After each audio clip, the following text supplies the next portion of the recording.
10 signs your partner is definitely cheating on you, and how to prevent infidelity and adultery in your relationship. Maintaining a relationship over time is not easy, especially if circumstances have changed since you first met your partner. However, it's always possible to find ways to revive an old romantic flame when it starts fading.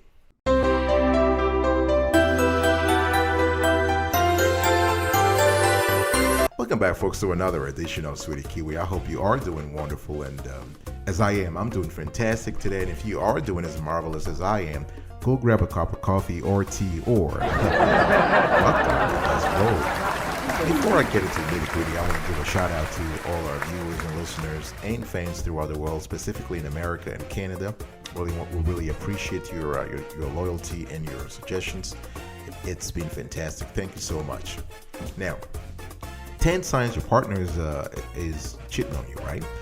Number 1, periods where your significant other is unreachable, right? So if your partner is cheating on you, chances are he or she may not answer your calls or respond to your text, right? Or he or she will respond to your text with delay, with significant delay, right? So you call them and you can't really hear about them. You don't know where they are.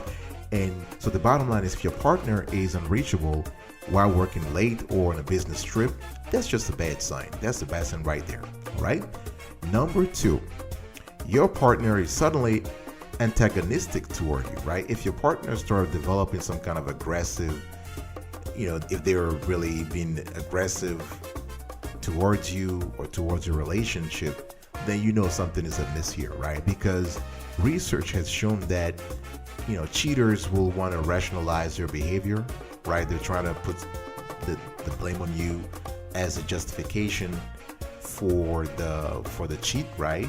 So the thing here is that if your partner all of a sudden starts having mood swings around little problems or very, very, I would say, benign situation, then you know something is amiss. Now, I'm not saying this is automatically a sign that he or she is being dishonest romantically, but this could be a symptom that you need to basically dig a little further, right?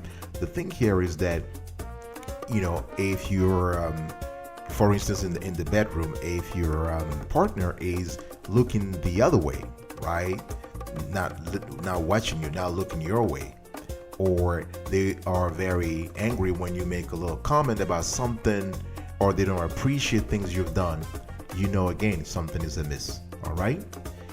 Another thing that research has shown is that when somebody is cheating on you, when somebody is cheating on their partner, they tend to become judgmental. They tend to behave judgmentally, right? They criticize everything. They see negativity everywhere. Okay? Number 3, your partner is lethargic in bed.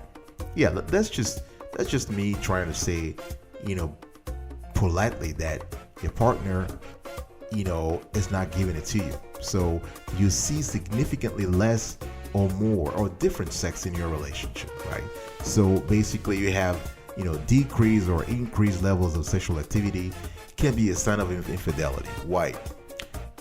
If the partner is, after a long hiatus, if you see an increase in sexual activity, that means that, he or she is all of a sudden, the hormones are working again, and he or she is, in the mood more often, right? Now, conversely, if you see a decrease in the levels of sexual activity, then this could also be the fact that he or she is busy elsewhere. So the energy is not there for you because the energy has been depleted by someone else, right? So this is very important. Another thing you want to pay attention to is if your partner suddenly introduces, I would say, romantic games and bedroom games that he or she hasn't done in the past. Now you got to ask yourself, where has she or he learn these things, right? People just don't start imagining stuff. They have to see it somewhere. So if your partner starts introducing some sex games, some positions, new positions, whatever, and they cannot explain to you where the inspiration came from, then you want to start thinking about some serious adultery here. Number 4, Your significant other deflects when asked about cheating. So the whole topic about cheating, your partner doesn't want to talk about it. They are evasive when you ask the questions. They don't want to. They always avoid that particular question. They are, they're nervous. They're not comfortable talking about it. Then something is amiss here, right? Another way to know this, if you confront your partner about infidelity and you are rebuffed, you got to see how how he or she has rebuffed you, right? You want to probe a little further to know what's really going on. But the idea here is that if somebody is very honest and has nothing to hide, the conversation should flow naturally. The conversation around infidelity and adultery should flow naturally. If you see some kind of hiccups during the conversation or before the conversation, those are telltale signs something is going on. All right, I will be right back right after this. Don't go anywhere.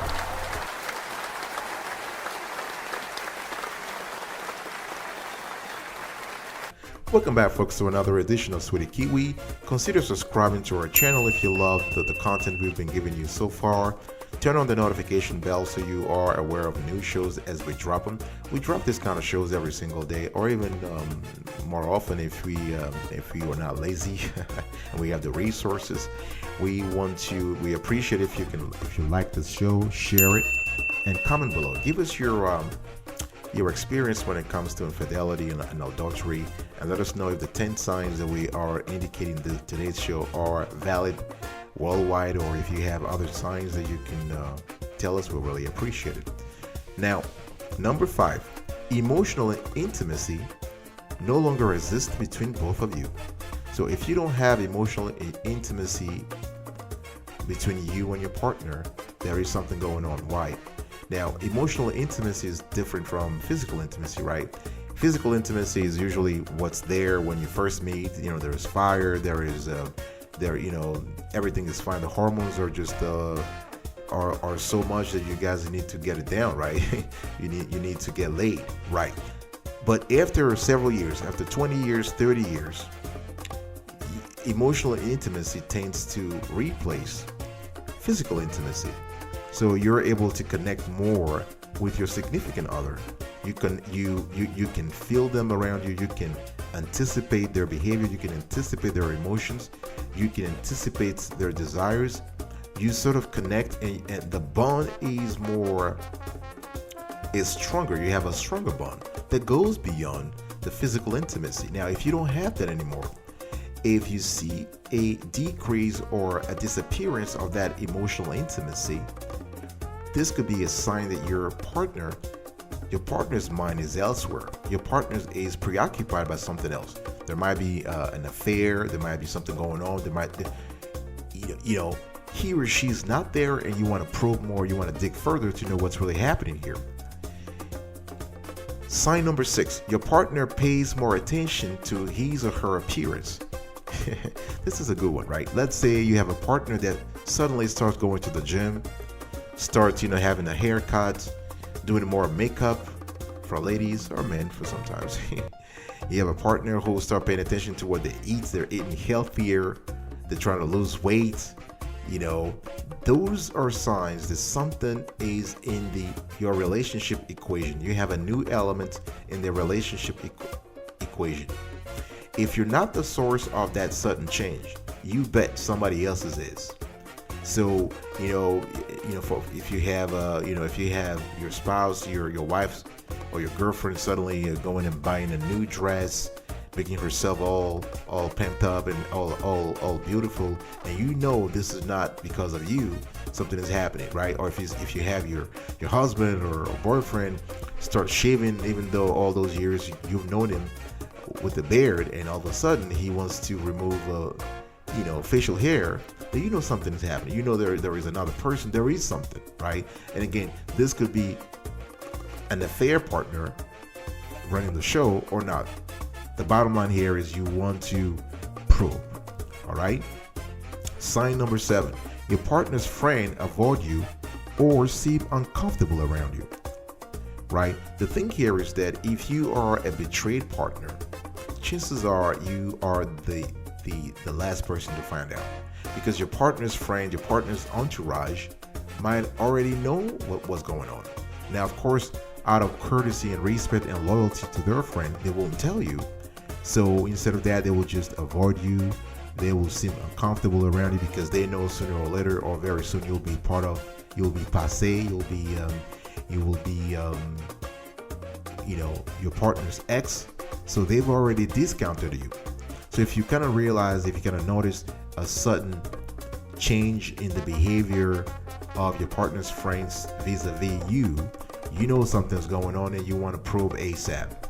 All right. Now, of course, the thing is you have to gather your own intel, right? Because out of his friends or her friends, there might be one who is close to you, and that's the one you want to really get closer to and trying to find out what's really happening. You want to start investigating here, right? Because you don't want to just abandon and just say, oh, it's already happened, I can't do anything. No, be proactive and be active and be reactive. All right. I'll be right back right after this. Don't go anywhere.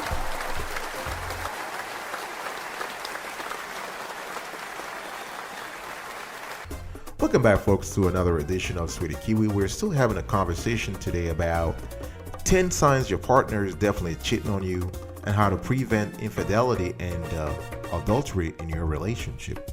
I've given you 7 signs so far, and I just have 10 more to go, and I want to quickly run through them. Number 8, you see unexplained expenses on your joint accounts.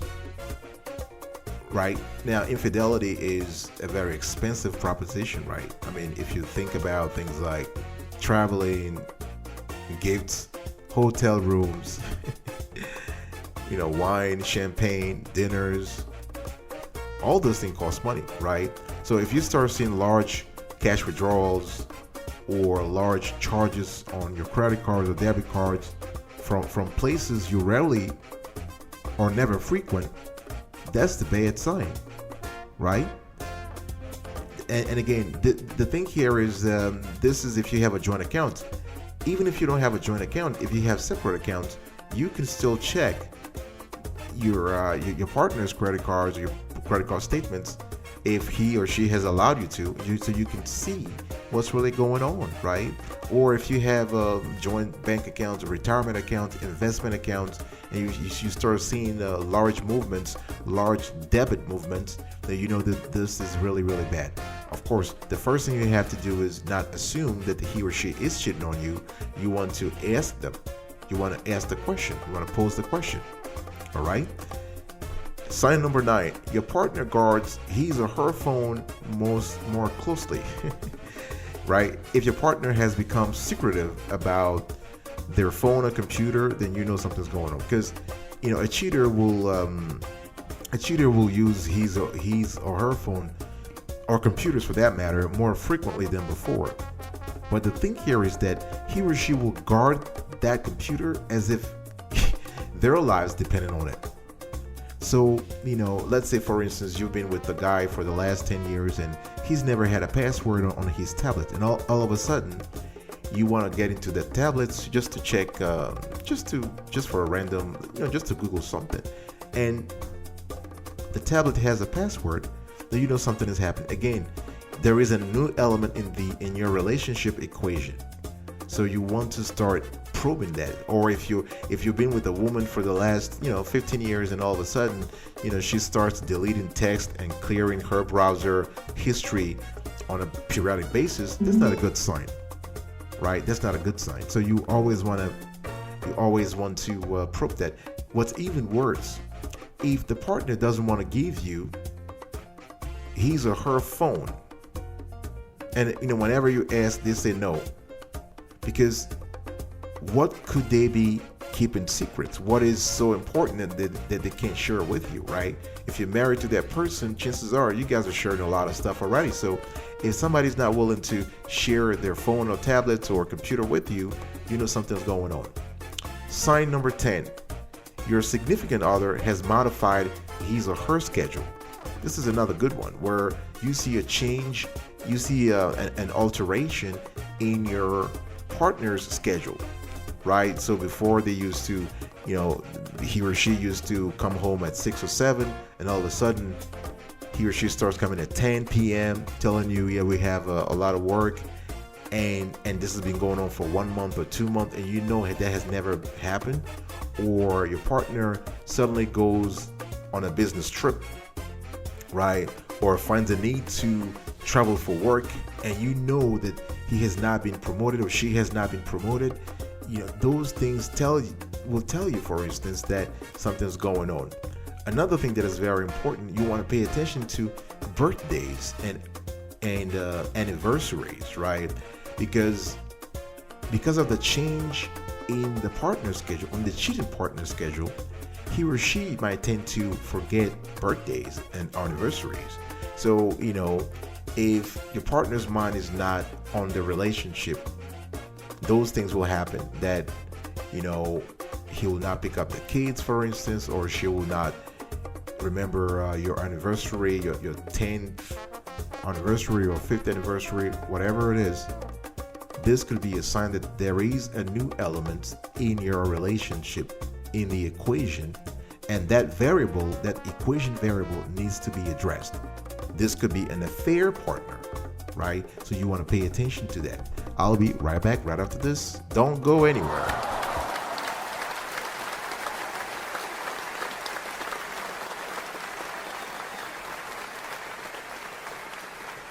Welcome back, folks, to another edition of Sweetie Kiwi. We're still having a conversation around 10 signs your partner is definitely cheating on you and how to prevent infidelity and adultery in your relationship.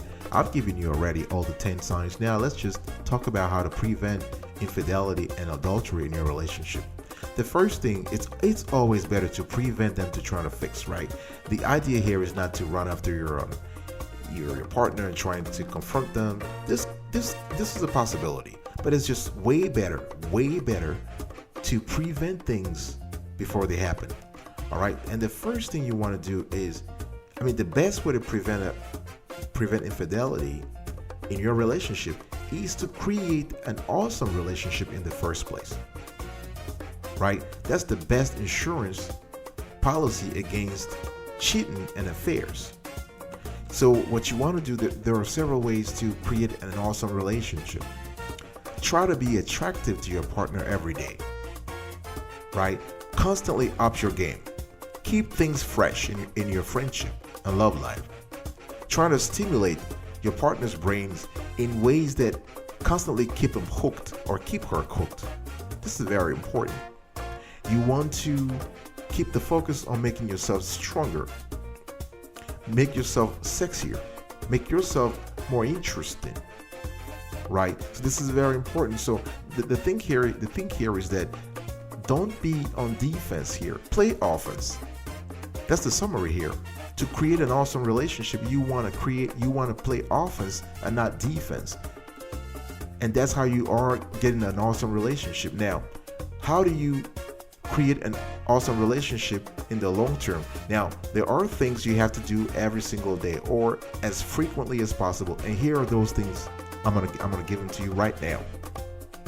The first thing you want to do here is to talk regularly, right? You want to have conversation with your partner, engage in conversation, engage in dialogue, right? You want to hear your partner's aspiration, his or her fears, his or her moments of joy. You want to talk. It's okay to disagree. The beautiful thing here is that in seeking relationship cohesiveness, it's good to agree and disagree. Psychologists always say that disagreement is a path towards agreement. Because if you know what somebody doesn't like, it's a lot easier to do what they like, right? Because they've told you what they don't like already. So it's okay to disagree. You want to have some formal agreement around certain things. For instance, quality time, right? You might want to have a date night once a week, or quality time every single day, maybe every day from 8 to 9. That's the couple time, right? Couples time. You want to have agreement on who will pick up the kid, who will get things done when it comes to the groceries, that kind of stuff. Like kind of have a formal agreement around how to run the relationship. You want to take care of yourself. I'm talking to you. Yes, you. Take care of yourself. And I mean physically, emotionally, and mentally. Physically, right? Up your game. Go to the gym. Eat more healthy. Eat healthier food. Mentally, try to reduce stress or eliminate stress out of your life. Engage in activities that make you happy. Seek people who will lift you up psychologically. It's very important. You want to try to understand your significant other. You want to know what's really happening, what's happening in his or her life. It could be at work or just generally, right? You want to know what's really happening.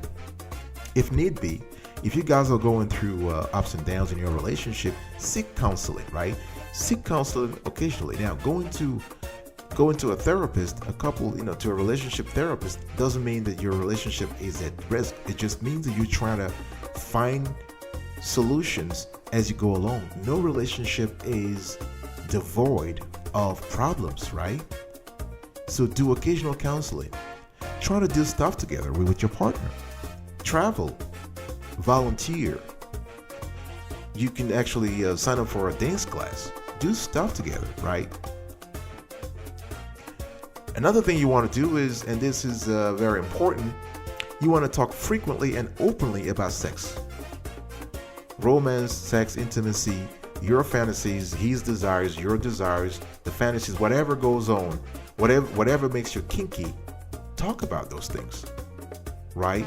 This is how you can actually rekindle the fire, the romantic fire, the intimate fire that brought you guys together in the first place. It's true, I talked about emotional intimacy replacing physical intimacy after many, many years and decades, but you can still keep the physical intimacy fire alive if you talk about things, if you do specific things. We have an entire show on that. Another thing you want to do is you want to basically also go out of your comfort zone and do something your partner loves and that they know you don't. Let me repeat that. To create an awesome relationship, occasionally it's good to go out of your comfort zone and do something your partner loves, but that they know you don't love.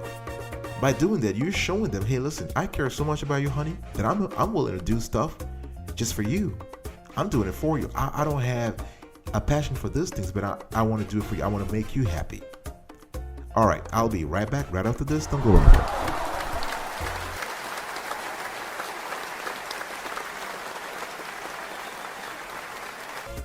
Welcome back, folks, to another edition of Sweetie Kiwi.